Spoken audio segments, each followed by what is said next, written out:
ভারতের seven sisters বা উত্তর পূর্বাঞ্চল নিয়ে তৈরি হচ্ছে নতুন খ্রিস্টান রাষ্ট্র, যার নাম দেওয়া হয়েছে ট্রাম্পল্যান্ড। আসসালামু আলাইকুম, সবাই কেমন আছেন? আশা করি সবাই ভালো আছেন। নতুন একটা ভিডিওতে আপনাদের সবাইকে আমন্ত্রণ। কিছুদিন যাবৎ বাংলাদেশ এবং ইন্ডিয়ার ভিতর যে উত্তাল পরিস্থিতি, মনে হয় যে এখনই যুদ্ধ হয়তো লেগে যাবে, এরকম একটা পরিস্থিতি সৃষ্টি হয়েছে। তো ইন্ডিয়ার শুধুমাত্র মাথা ব্যথা বাংলাদেশকে নিয়ে, অন্য কোনো দেশকে নিয়ে তারা মাথা ব্যথা নেই। এজন্যই বলবো নেই, তাদের সাথে পারবে না। তারা একটা বললে কষায় এক থাপ্পড় মেরে দেবে তার গালে। আর বাংলাদেশ যেহেতু ছোট, বাংলাদেশ ওই থাপ্পড়টা মারতে পারবে না। সেজন্য দুর্বলের উপর যা করার দরকার সেটা তারা খুবই ভালো করতে পারে। এই অবস্থায় দেখেন, ইন্ডিয়াকে নিয়ে, এই সেভেন সিস্টারকে নিয়ে আমেরিকা যে পরিকল্পনা করছে তার বিরুদ্ধে কোনো কথা নাই। ঠিক আছে, কোনো কথা নেই। এই সেভেন সিস্টার ভেঙে ওখানে ট্রাম্পল্যান্ড করা হবে, এটা এখন জাতীয় সংবাদপত্র বিভিন্ন দেশ থেকে এই সংবাদগুলো হচ্ছে, কিন্তু ইন্ডিয়ার কিচ্ছু করার নেই, নিশ্চুপ। অথচ বাংলাদেশে সেই কে মারা গেছে, কাকে মারছে, ঠিক আছে, সেটা নিয়ে তাদের মাথা ব্যথার এখনও কমতি নেই। আর ইন্ডিয়ার যেসব জনগণ আছে তাদেরও সেই মাথা ব্যথা ওই একটাই, বাংলাদেশে কেন মারলো, বাংলাদেশে কেন তাকে পুরায় মারলো। ঠিক আছে, আরে যেটা কাজের সেটা করে দেখা, তাহলে বোঝা যাবে যে না, তোরা বেটা পুরুষ মানুষের মতো একটা কথা বলছিস। যেখানে তোদের অবস্থাই খারাপ করে হয়ে যাইতেছে, সেখানে তোরা পড়ে আসিস সেই যে কাকে মারছে কি মারছে, ওদিকে তোদের দেশই ছুটে যাইতেছে, সেদিকে তোদের খেয়াল নেই। তোরা পড়ে আছিস কে মারলো, বাংলাদেশে কাকে মারলো সেটা নিয়ে। তো যাই হোক বন্ধুরা, চলুন আমরা ভিডিওটা দেখি, তারপরে বিস্তারিত আলোচনা করব। আর ভিডিওটার ভিতরই সব কিছু আছে, কিভাবে কি হচ্ছে না হচ্ছে। ঠিক আছে, যদি এরকম হয় তাহলে ইন্ডিয়ার অবস্থা এমনিতেই খুব খারাপ। তো চলুন কথা না বাড়িয়ে আমরা মূল ভিডিওটা দেখে আসি। যখন বাংলাদেশকে দমাতে ব্যস্ত, ঠিক তখনই স্বয়ং আমেরিকার বুকে বসে ভারতের মরণ ঘণ্টা বাজিয়ে দিল বিচ্ছিন্নতাবাদীরা। দিল্লির সব ষড়যন্ত্র ধুলোয় মিশিয়ে দিয়ে এবার ভারতের সেভেন সিস্টার্স বা উত্তর পূর্বাঞ্চল নিয়ে তৈরি হচ্ছে নতুন খ্রিস্টান রাষ্ট্র, যার নাম দেওয়া হয়েছে ট্রাম্পল্যান্ড। ভারত তার প্রতিবেশী দেশগুলোর সীমান্তে সবসময় অস্থিরতা তৈরির চেষ্টা করে এসেছে এবং এটা তাদের পুরনো অভ্যাস। কিন্তু ভাগ্যের নির্মম পরিহাস হলো, অন্যের ঘরে আগুন দিতে গিয়ে ভারত এখন নিজের ঘর সামলাতেই হিমশিম খাচ্ছে। বাংলাদেশের দিকে আঙুল তুলতে গিয়ে ভারত আজ নিজেই এমন এক অস্তিত্ব সংকটে পড়েছে যে তাদের অখণ্ডতা এখন সুটোয় ঝুলছে। তবে কি সত্যি ভেঙে টুকরো টুকরো হয়ে যাচ্ছে ভারত? আমেরিকার নবনির্বাচিত ডোনাল্ড ট্রাম্প কি এই নতুন দেশকে সমর্থন দেবেন? আর কেন নিজেদের ব্যর্থতা ঢাকতে বাংলাদেশকে এই ইস্যুতে জড়াচ্ছে ভারতীয় মিডিয়া? এসব প্রশ্নের উত্তর এবং দিল্লির মসনদ কাঁপিয়ে দেওয়া এই নতুন ষড়যন্ত্রের বিস্তারিত খবর নিয়েই সাজানো হয়েছে আজকের প্রতিবেদন। আমেরিকার মাটিতে বসে ভারতের বিরুদ্ধে যে ষড়যন্ত্রের জাল বোনা হয়েছে তা এক কথায় দিল্লির ঘুম হারাম করে দিয়েছে। ভারতের কট্টর বিরোধী এবং খালিস্তানি নেতা গুরপতবান্ত সিং পান্নুন এবার এমন এক বোমা ফাটিয়েছেন যা শুনে মোদী সরকারের পায়ের নিচের মাটি সরে গেছে। পান্নুন সরাসরি ভারতের মানচিত্র দ্বিখণ্ডিত করার ঘোষণা দিয়েছেন। তিনি আমেরিকার বুকে দাঁড়িয়ে ভারতের নতুন এক ম্যাপ প্রকাশ করেছেন, যেখানে ভারতের সেভেন সিস্টার্স নামে পরিচিত 7টি রাজ্যকে ভারত থেকে আলাদা করে দেখানো হয়েছে। আসাম, মেঘালয়, মণিপুর, মিজোরাম, ত্রিপুরা, নাগাল্যান্ড এবং অরুণাচল প্রদেশকে নিয়ে একটি সম্পূর্ণ নতুন রাষ্ট্র গঠনের ডাক দিয়েছেন তিনি। ভারতের সার্বভৌমত্বের ওপর এর চেয়ে বড় আঘাত আর হতে পারে না। পান্নুন তার নতুন ম্যাপে অরুণাচল প্রদেশকে সরাসরি চীনের অংশ হিসেবে দেখিয়েছেন, যা ভারতের জন্য এক চূড়ান্ত লজ্জার বিষয়। যে অরুণাচলকে ভারত নিজেদের অবিচ্ছেদ্য অংশ বলে দাবি করে, সেটাকেই আন্তর্জাতিক মঞ্চে চীনের অংশ বলে প্রচার করা হচ্ছে। এই ঘটনা ভারতের পররাষ্ট্র নীতির চরম ব্যর্থতাকেই নির্দেশ করে। সবচেয়ে চমকপ্রদ এবং কৌশলী বিষয়টি হলো, এই নতুন প্রস্তাবিত দেশটির নাম অর্থাৎ পান্নুন এই বিচ্ছিন্নতাবাদী রাষ্ট্রের নাম দিয়েছেন ট্রাম্পল্যান্ড। হঠাৎ কেন এমন অদ্ভুত নাম, তা নিয়ে অনেকের মনেই প্রশ্ন জাগতে পারে। এর পেছনে রয়েছে গভীর এক রাজনৈতিক চাল। পান্নুন খুব ভালো করেই জানেন যে ডোনাল্ড ট্রাম্প আমেরিকার ক্ষমতায় ফিরে এসেছেন এবং তিনি খ্রিস্টান ধর্মের প্রতি বেশ সহানুভূতিশীল। ভারতের উত্তর পূর্বাঞ্চলীয় রাজ্যগুলোতে খ্রিস্টান ধর্মাবলম্বীদের সংখ্যা অনেক বেশি। বিশেষ করে নাগাল্যান্ড, মিজোরাম এবং মেঘালয়ের মতো রাজ্যগুলোতে খ্রিস্টানরাই সংখ্যাগরিষ্ঠ। পান্নুন এই ধর্মীয় সেন্টিমেন্ট বা আবেগকে কাজে লাগিয়ে ট্রাম্পের সমর্থন আদায়ের চেষ্টা করছেন। তিনি বিশ্ববাসীকে বোঝাতে চাইছেন যে ভারতে হিন্দুত্ববাদী মোদী সরকারের অধীনে খ্রিস্টানরা নিরাপদ নয়, তাদের উপর প্রতিনিয়ত নির্যাতন চালানো হচ্ছে এবং তাদের ধর্মীয় অধিকার কেড়ে নেওয়া হচ্ছে।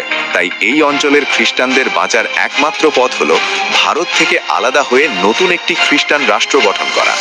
এই রাষ্ট্রের নাম ট্রাম্পের নামে রেখে তিনি মূলত আমেরিকার সহানুভূতি এবং পরোক্ষ সমর্থন আদায়ের এক ধূর্ত খেলা খেলছেন। আমেরিকার নাম জড়িয়ে দেওয়ায় দিল্লি এখন চাইলেও সরাসরি কোনো কঠোর পদক্ষেপ নিতে ভয় পাচ্ছে। ভারতের সেভেন সিস্টার্স বা উত্তর পূর্বাঞ্চল এমনিতেই ভারতের মূল ভূখণ্ড থেকে অনেকটাই বিচ্ছিন্ন। শিলিগুড়ি করিডর বা চিকেন নেক নামের সরু এক ফালি জায়গা দিয়ে এই বিশাল অঞ্চলটি ভারতের সাথে যুক্ত।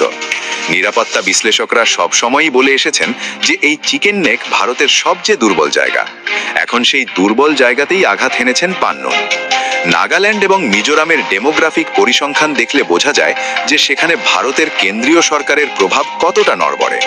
অন্যদিকে সেখানকার স্থানীয় জনগণ দীর্ঘদিন ধরেই দিল্লির শাসন মেনে নিতে নারাজ। তাদের এই ক্ষোভকে কাজে লাগিয়েই বিচ্ছিন্নতাবাদীরা নতুন রাষ্ট্রের স্বপ্ন দেখাচ্ছে।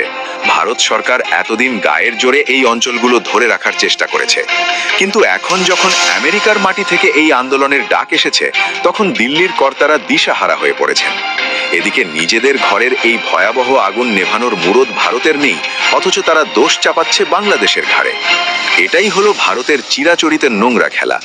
যখনই তারা অভ্যন্তরীণ কোনো সমস্যায় পড়ে, তখনই তারা পাকিস্তানকে অথবা বাংলাদেশকে ভিলেন বানানোর চেষ্টা করে। এবারও তার ব্যতিক্রম হয়নি। মণিপুরে জাতিগত দাঙ্গায় শত শত মানুষ মারা যাচ্ছে এবং রাজ্যটি প্রায় গৃহযুদ্ধের কবলে। নাগাল্যান্ডে বিদ্রোহীরা প্রকাশ্যে মহড়া দিচ্ছে, অথচ ভারতীয় মিডিয়া নির্লজ্জের মতো প্রচার করছে যে বাংলাদেশের রোহিঙ্গা এবং বিদ্রোহীরা নাকি ভারতে ঢুকে অস্থিরতা বাড়াচ্ছে। এই মিথ্যাচার এবং অপপ্রচার চালিয়ে তারা তাদের নিজেদের ব্যর্থতা ঢাকতে চাইছে। ভারতীয় মিডিয়া এবং সরকারের এই ভণ্ডামি এখন সবার কাছে পরিষ্কার। তারা বিশ্ববাসীকে বাংলাদেশকে নেতিবাচকভাবে উপস্থাপন করার জন্য উঠে পড়ে লেগেছে। অথচ বাস্তবতা হলো, ভারতের এই অস্থিরতার সাথে বাংলাদেশের কোনো সম্পর্ক নেই। এটা একান্তই তাদের অভ্যন্তরীণ রাজনৈতিক এবং প্রশাসনিক ব্যর্থতার ফল। নিজেদের ঘর যখন জ্বলছে, তখন সেই আগুন নেভানোর ক্ষমতা তাদের নেই। উল্টো তারা প্রতিবেশী দেশের ওপর দোষ চাপিয়ে নিজেদের জনগণকে বিভ্রান্ত করার চেষ্টা করছে। ভারতের দুর্ধর্ষ গোয়েন্দা সংস্থার এবং ইন্টেলিজেন্স ব্যুরোর ভূমিকা নিয়ে এখন প্রশ্ন উঠছে। তারা সারাক্ষণ প্রতিবেশী দেশগুলোর ওপর নজরদারি করতে ব্যস্ত থাকে। বাংলাদেশে কি হচ্ছে বা নেপালে কি হচ্ছে তা নিয়ে তাদের ঘুম থাকে না। অথচ তাদের নাকের ডগায় বসে আমেরিকার মাটিতে এত বড় একটা ষড়যন্ত্রের ছক কষা হলো, আর তারা কিছুই টের পেল না। আর এটা ভারতীয় গোয়েন্দা সংস্থার চরম অপদার্থতা ছাড়া আর কিছুই নয়। পান্নুন প্রকাশ্যে ভিডিও বার্তা দিচ্ছেন এবং ম্যাপ প্রকাশ করছেন, অথচ ভারতীয় গোয়েন্দারা কিছুই করতে পারছে না। তারা কেবল চেয়ে চেয়ে দেখছে। এক কথায় মোদী সরকার এখন চোখে সর্ষে ফুল দেখছে। তাদের অবস্থা এখন ছেড়ে দেমা কেঁদেবাজির মতো। একদিকে সীমান্তে চীনের লাল চোখ, অন্যদিকে আমেরিকার মাটিতে বসে বিচ্ছিন্নতাবাদীদের হুঙ্কার, মাঝখানে সেভেন সিস্টার্স হাতছাড়া হওয়ার আতঙ্ক। সব মিলিয়ে দিল্লি এখন চতুর্মুখী সংকটে। তারা এখন এতটাই দিশাহারা যে কি করবে আর কি করবে না তা ঠিক করতে পারছে না। ছটফট করা ছাড়া তাদের আর অন্য কোনো উপায় নেই। সবচেয়ে ভয়ের ব্যাপার হলো অরুণাচল প্রদেশ নিয়ে পান্নুনের অবস্থান। তিনি অরুণাচলকে চীনের অংশ বলে ঘোষণা দিয়ে চীনের সাথেও এক ধরনের সখ্যতা গড়ার ইঙ্গিত দিয়েছেন।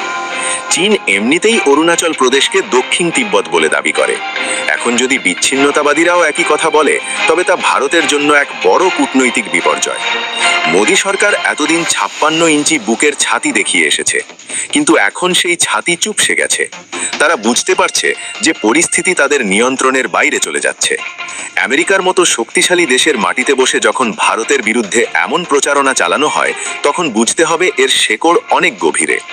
আমেরিকার প্রশাসন যদি কোনোভাবে এই বিষয়টিকে প্রশ্রয় দেয় বা নীরব থাকে, তবে তা ভারতের অখণ্ডতার কফিনে শীষ পেরেক ঠুকে দিতে পারে। ভারতীয় মিডিয়া যতই চিৎকার করুক না কেন, আসল সত্য হলো ভারতের উত্তর পূর্বাঞ্চল এখন বারুদের স্তূপের ওপর বসে আছে। সেখানকার সাধারণ মানুষ দিল্লির শোষণ আর বঞ্চনায় অতিষ্ঠ। তারা এখন আর ভারতের অংশ হিসেবে থাকতে চায় না। তাদের এই দীর্ঘদিনের ক্ষোভকেই পুঁজি করেছে বিচ্ছিন্নতাবাদীরা। আর এই পুরো প্রক্রিয়ায় বাংলাদেশকে টেনে আনা হলো ভারতের এক পুরনো অভ্যাস। তারা ভাবছে বাংলাদেশকে দোষারোপ করলে হয়তো ভারতের সাধারণ মানুষের মনোযোগ অন্যদিকে ঘোরানো যাবে। কিন্তু এবার আর সেই ডাল গলবে না, কারণ ভারতের মানুষও এখন বুঝতে পারছে যে সমস্যাটা বাইরে নয়, বরং সমস্যাটা তাদের নিজেদের ঘরের ভেতরেই আছে। মোদী সরকারের ভুল নীতি এবং উগ্র জাতীয়তাবাদী আজ ভারতকে এই ভাঙনের মুখে এনে দাঁড় করিয়েছে। ভারত আজ বিশ্ব দরবারে কোণঠাসা। তাদের পররাষ্ট্রনীতি চরমভাবে ব্যর্থ হয়েছে। তারা প্রতিবেশীদের সাথে সুসম্পর্ক বজায় রাখতে পারেনি, আবার পরাশক্তিগুলোর সাথেও ভারসাম্য রক্ষা করতে পারছে না। আমেরিকার সাথে ভারতের সম্পর্ক এখন টানাপোড়েনের মধ্য দিয়ে যাচ্ছে। ঠিক এই সময়ই পান্নুন ট্রাম্প কার্ড খেললেন। তিনি জানেন যে ট্রাম্পের নাম ব্যবহার করলে আমেরিকা চট করে তার বিরুদ্ধে কোনো ব্যবস্থা নেবে না। এই সুযোগটাই তিনি পুরোপুরি কাজে লাগাচ্ছেন। দিল্লির শাসকরা এখন ভয়ে তটস্থ। তারা বুঝতে পারছে যে সেভেন সিস্টার্স যদি একবার হাতছাড়া হয়ে যায়, তবে ভারত আর ভারত থাকবে না।